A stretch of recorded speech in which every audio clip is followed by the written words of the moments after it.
The easiest place to be a politician is Nigeria and basically Africa because there is no form of accountability. These people do basically whatever they like and they get away with it. In fact, they can suppress, they can kill, maim, they can do anything, harass with the police. Now, let's not talk about both sexual harassment, everything beneath the ideal human being is what many of them do, and they get absolutely away from it and with it.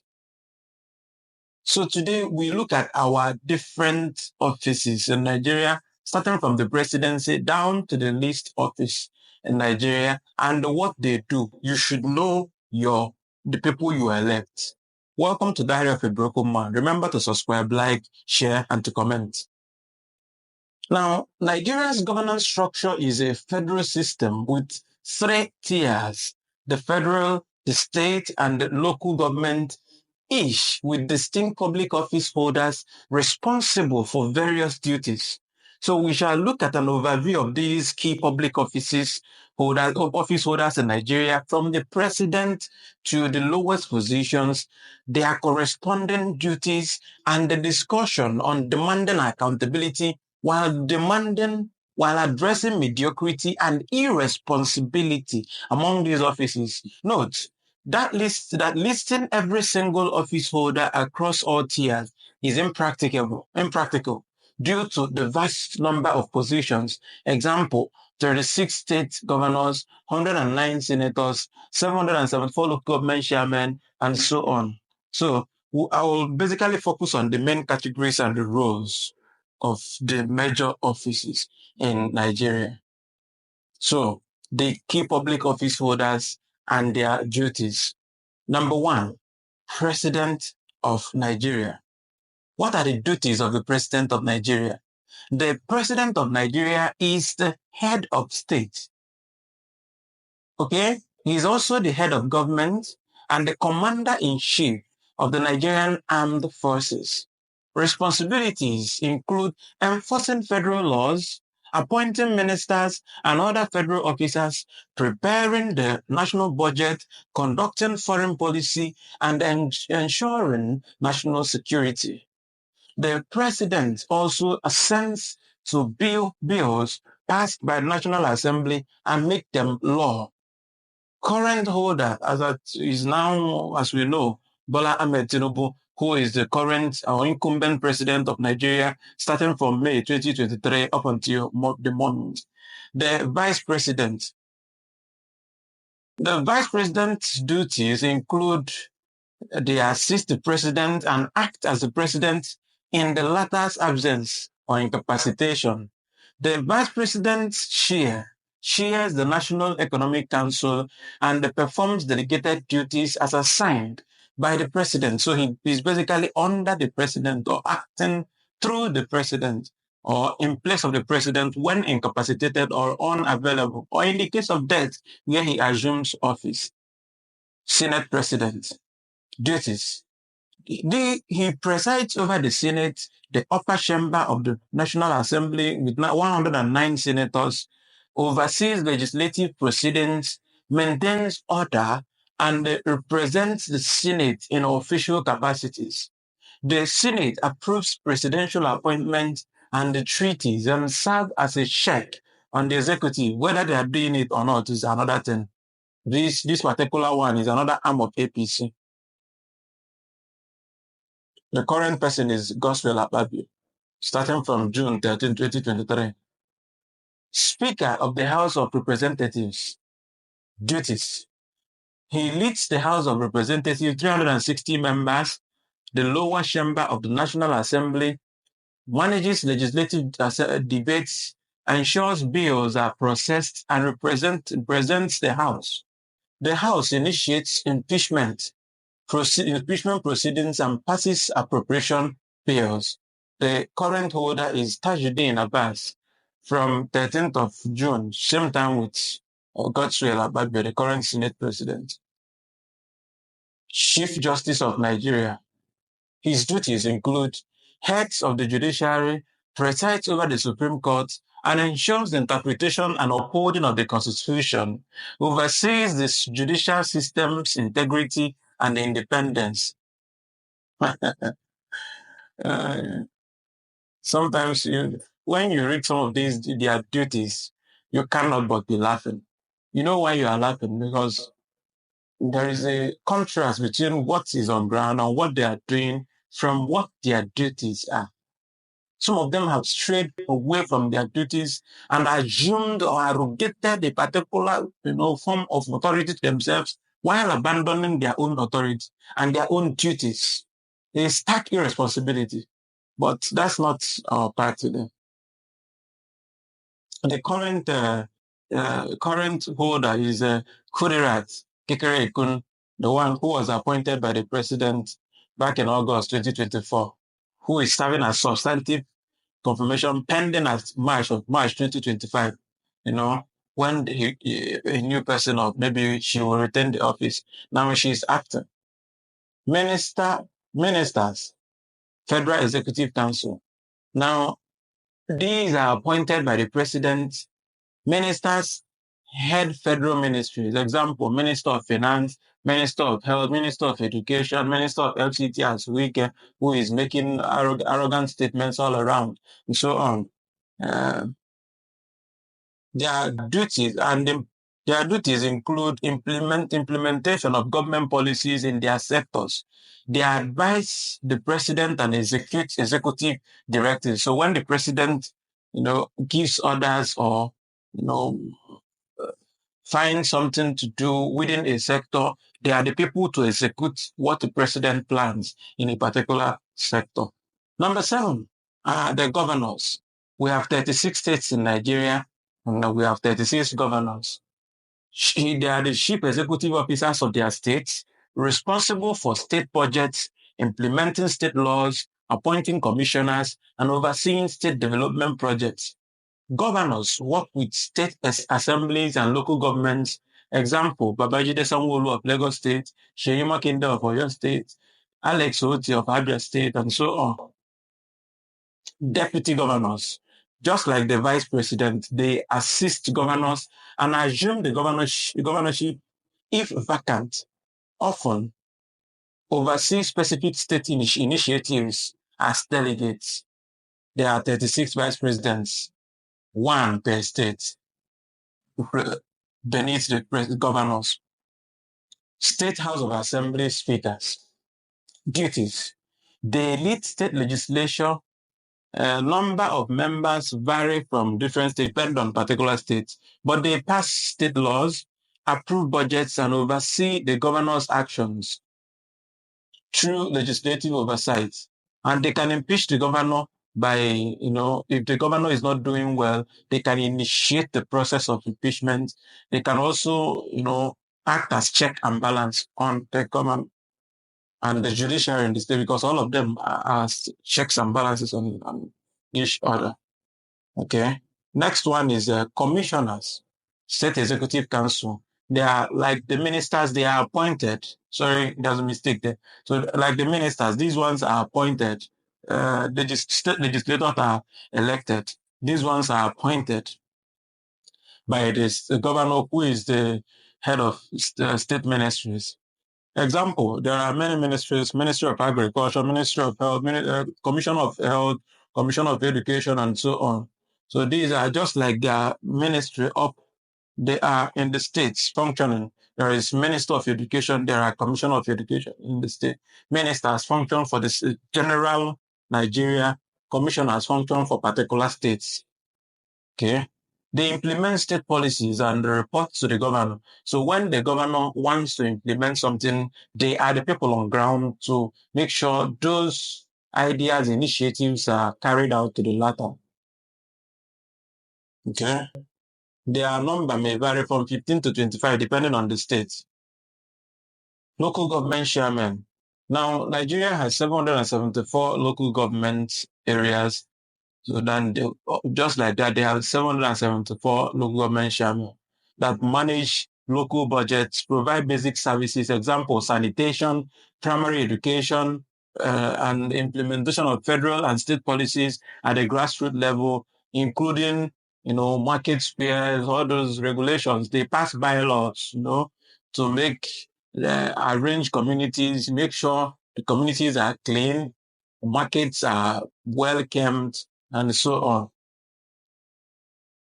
Councillors, their duties is to represent wards within local governments and the local legislative councils, pass local bylaws, approve budgets, and oversee the chairman's activities. They are the lowest elected officials in the Nigerian structure. Their number varies from different local governments from 10 to 15 depending, okay? Totaling thousands nationwide, demanding accountability. That is what we talk about, because it's not enough to, appoint or elect these people. How do we demand accountability from them? Are they doing what they're supposed to do? Or do we reward laziness, irresponsibility, and carefreeness in handling duties? Is that what we reward in Nigeria? Let's talk about it in a jiffy. Accountability. Now, accountability in Nigeria's public sector is enshrined in the 1999 Constitution as amended, Section 1, Public Office as a Trust, Section 15, Government Accountability to the People, and supported by the laws like the Freedom of Information Act 2011, Fiscal Responsibility 2007 Act 2007, and Public Procurement Act 2007. However, enforcement remained weak due to systemic challenges and the corruption, mismanagement.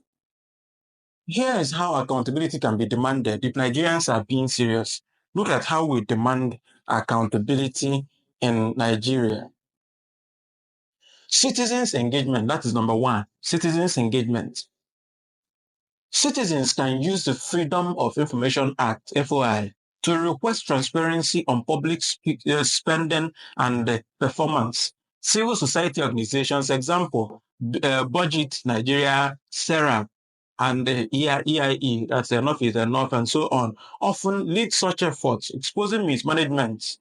But unfortunately, because of the mago in the system, everything seems to be truncated, nipped at the bud. If you want to do this one, either you are removed or questioned, or they find something to gang up against you, just to make sure you don't get to there are bottlenecks everywhere.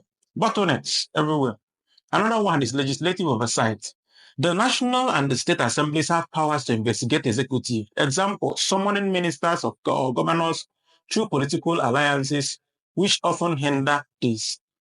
Although political alliances often, because we are APC, because we are PDP, because we are NCNC or NCC, nobody questions what the other person is doing, but they know they are doing the wrong thing. But because we are part of PDP, none of us questions what the other person is doing, and the nation is going down to drains.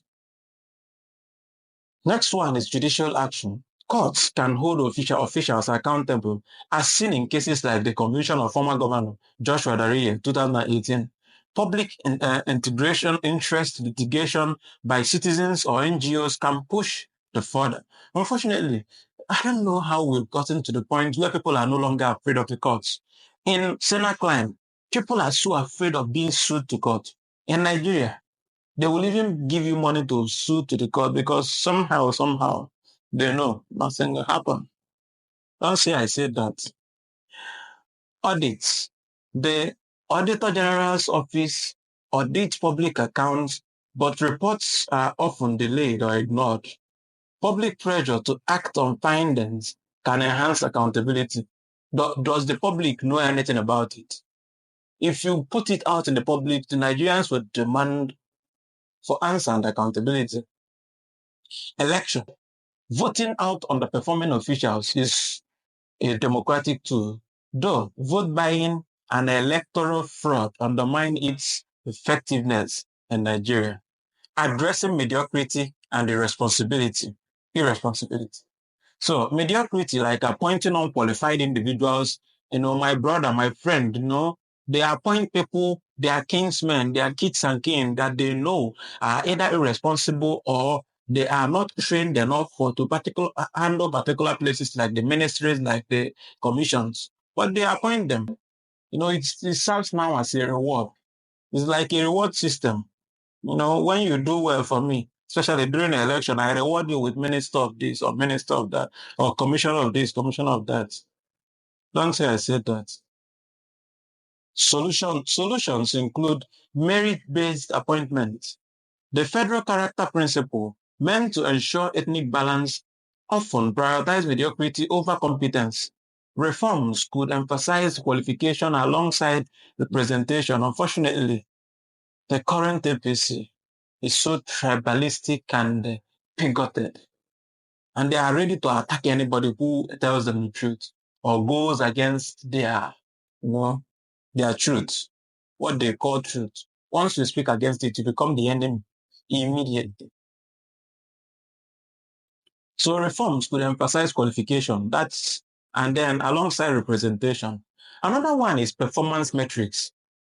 Clear, measurable goals for office holders. Example, road construction. I said this. If Nigeria get to the point where we give maybe senators, governors, House of Assembly, and so on, where we give them quota of what they should achieve. If they don't do it, they get down. If we get to that point, these people will sit up. But now everybody is feeling complacent because they know, in fact, if they elect you or put you into one office 4 years straight, and then getting to second tenure, which is 8 years, doing nothing, just amassing money, amassing wealth. That's why they stamp on the citizens anyhow, because they amass so much wealth. It's so palatable that anybody becomes rich once he gets into that office. It's uncalled for, painful. So, public dashboard tracking progress could pressure officials. Like there should be an app where we know what each one, governor of Delta State, what has he done? Commissioner of this, what is he doing? The citizens will know. Senators that they elected, what are they doing? What are they doing in their constituency? Constituency allowances, how are they managed? How much was spent? How much was remaining? When we know these things, these people will sit up. Sanctions. Strengthening institutions like the Code of Conduct Bureau and Economic and Financial Crime Commission, EFCC, to punish dereliction or corruption is key. For instance, only a handful of the 31 ex-governors investigated by the EFCC since 2007 have been convicted. Some of them. The way these things function are very funny. The EFCC seems to be very functional when it gets to the private citizens. They jump into students' hostels to harass the citizens. But when the top officials commit these offenses, running into trillions and billions, enough to pay them the entire EFCC for the next 100 years, still they will do nothing.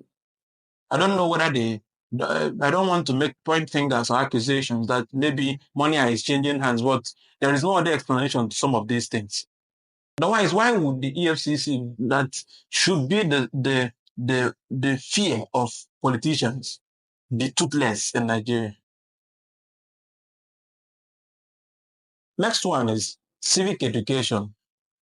An informed electorate, educated on the rights and the citizens, and the rights and the duties of citizens, and the right of the elected officials, can reject mediocrity candidate or mediocre candidates. Nigeria's literacy rate, 62% as of 2018, and poverty level limits this, requiring government and non-governmental interventions. The next one is whistleblowers.